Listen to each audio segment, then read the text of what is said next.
Two 15-year-old twin brothers fought each other for 40 straight minutes over $600 of Robux in their own house. The neighbors called the police. What their father did the next morning is what you need to hear. Mason and Michael were 15-year-old identical twins, and they shared a bedroom in a small house in Ohio. They had shared that bedroom since they were both 4 years old. They had 2 beds and 1 desk. They had been playing Roblox together since they were 9. They had separate accounts on the same computer. Mason had been saving Robux for almost 2 years to buy a limited edition skin from a private trader. He had earned the Robux by working at a small store after school for 15 hours every week. He had $640 of Robux saved in his account by the start of October. He had told Michael never to log into his account for any reason at all without permission. Michael had promised. Michael had kept that promise for almost 10 months. Michael had broken it on a Friday. On that Friday in October, Michael was bored after school, and Mason was still at his shift at the store. Michael had recently started a game called Adopt Me. He wanted one specific legendary pet very badly. He was $60 short of the pet. He needed $60 of Robux by Sunday at midnight. Michael told himself he would take only $60 from Mason's account, just enough to buy the pet. Michael told himself Mason would not notice for at least a week. Michael told himself he would pay it back. Michael logged into Mason's account at 4:15 on Friday afternoon. He opened the trade window. He did not type $60. He typed $600 by accident. He hit confirm before he checked. The trade went through. Mason's account was emptied to 0 in 8 seconds. The pet appeared in Michael's account. The 2 years of Robux Mason had earned were gone forever. Michael stared at the screen for almost 10 full minutes before he understood what he had done. Mason came home from his shift at 6:15 that night. He went straight to his computer. He opened his account out of habit to check his Robux balance. He saw 0. He saw the trade history. He saw the timestamp. He saw the username of who had taken the money. The username was his own twin brother's account. The trade had been confirmed from their shared computer. Mason walked into the kitchen. Michael was sitting at the table eating a sandwich. Mason did not ask. Mason already knew. Mason crossed the kitchen in 4 steps. He grabbed Michael by the shirt collar. He pulled him out of the chair onto the kitchen floor. What happened over the next 40 minutes was something the neighbors 3 doors down could hear clearly. The fight started in the kitchen. They knocked over the kitchen chairs first. They broke 2 plates. The fight moved into the living room. Mason shoved Michael into the coffee table. The coffee table broke in half. Michael shoved Mason into the front window. The window cracked but did not shatter completely. The fight moved into the hallway. They wrestled into the wall hard enough to dent the drywall. Their parents were both at their second jobs that night. Nobody was home to stop them. Neither of them was thinking about the fight anymore by minute 15. They were just thrashing at each other. At minute 32, an elderly neighbor named Mrs. Peterson called 911 from her own kitchen. She said, "2 boys are killing each other in the house across the street. Please come now." A patrol car pulled into the driveway at minute 39. 2 officers walked into the unlocked front door. They found Mason and Michael on the living room floor, both still swinging, both with bloody noses. The officers separated them. The officers called both parents.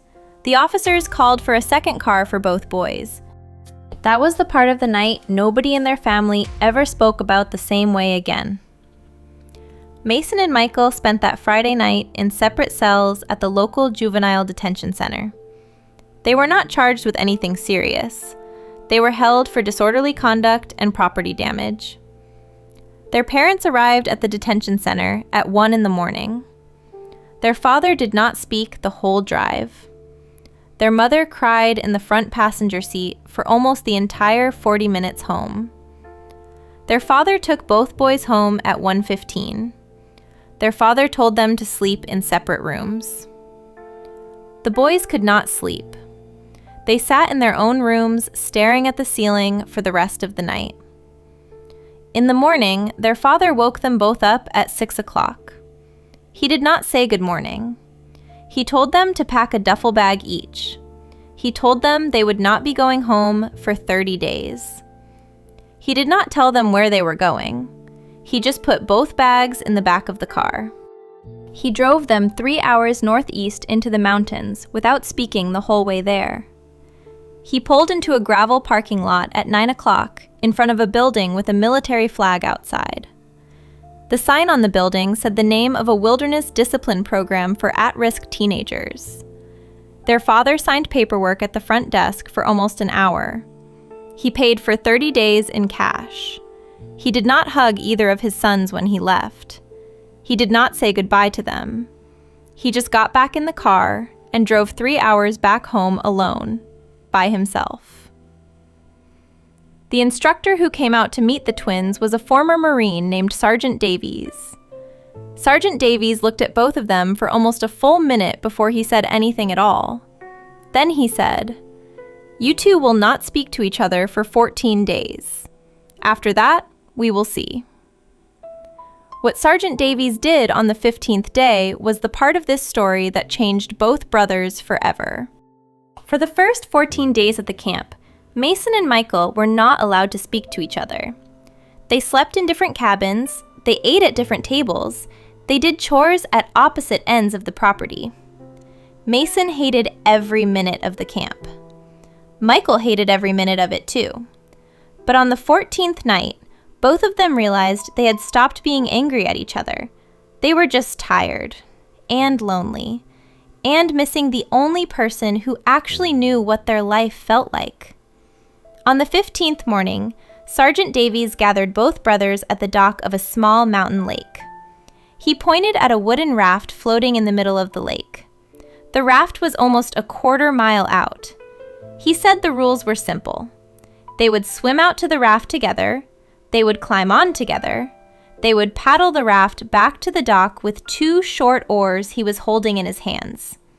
He said the catch was this: if either one of them touched the water on the way back, both failed. He said if both of them failed, both of them stayed at the camp for another 30 days. Mason and Michael looked at each other for the first time in 14 days. They swam out to the raft together without saying a word. They climbed on together without speaking. They sat on opposite ends of the raft. The raft started to drift. The raft started to wobble. Mason picked up his oar. Michael picked up his oar. They both started to paddle without speaking. The raft started spinning in circles because they were paddling in different rhythms. Michael said the first word he had said to his brother in 2 weeks. He said, "Slower." Mason said the second word he had said to his brother in 2 weeks. He said, "Okay." They paddled the raft back to the dock together in the slowest, most careful 20 minutes of either of their lives. Sergeant Davies was waiting for them on the dock. Sergeant Davies did not smile at them. He just looked at both of them for a long moment. Then he said, "Now you remember." This is the part of the story that, if you are watching this, you should hear twice. Mason and Michael did not fight for 40 minutes because they were violent kids. They did not fight that long because they hated each other. They did not even fight about the ROBUX. They fought for 40 minutes because nobody had ever taught them how to stop fighting. They had shared one bedroom for 15 years. They had shared one computer for 6 years. They had shared every birthday, every dinner, every classroom, every haircut, every friend, every fight. They had never been taught what to do when the person across the argument is also the person you love most. Most kids who fight with a stranger can walk away. Walking away resets the argument. You cannot walk away from your twin brother. There is no room in the house big enough for that. So the fight just kept going until the police walked into the living room and physically separated them. The ROBUX were not the reason. The ROBUX were just the spark. The real fire had been building for 15 years inside a house with 2 beds and 1 desk. That is the part nobody tells you about people who love each other too much in small rooms. Love without distance becomes pressure. Pressure without a way to release it becomes a kitchen full of broken plates. The wilderness camp did not teach Mason and Michael how to be brothers. They already knew how to be brothers. The camp taught them how to be alone for 14 days first, so they could remember why they wanted to be together. The raft on the lake was the proof of that simple rule. Two people in the same boat have to row the same direction or nothing moves. That is the only sentence either of them ever needed to learn for the rest of their lives. Mason and Michael came home from the camp on a Sunday in November. Their parents picked them up together. The drive home was 3 hours long. The twins talked to each other the entire way without stopping once. They voluntarily signed up for family therapy as a family the next week. All 4 of them attended together. They went every Wednesday at 6 o'clock for the next 12 months without missing a single session. They replaced the coffee table together that December using money from new after-school jobs they both got. They paid for the broken window themselves in installments to their parents over the next year. A year after the fight, Mason and Michael started a joint Roblox YouTube channel together. They played the same games together, they built worlds together. They split every dollar of revenue 50-50. The channel earned them $4,000 in its first year of being on the platform. They used the money to take their parents on a small vacation that summer. It was the first vacation any of them had ever taken together as a family.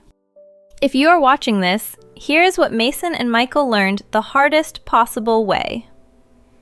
The people you love the most are the people you can hurt the worst, because they cannot walk away from you. Family does not get to leave the room when the fight starts. Family is stuck in the house with you.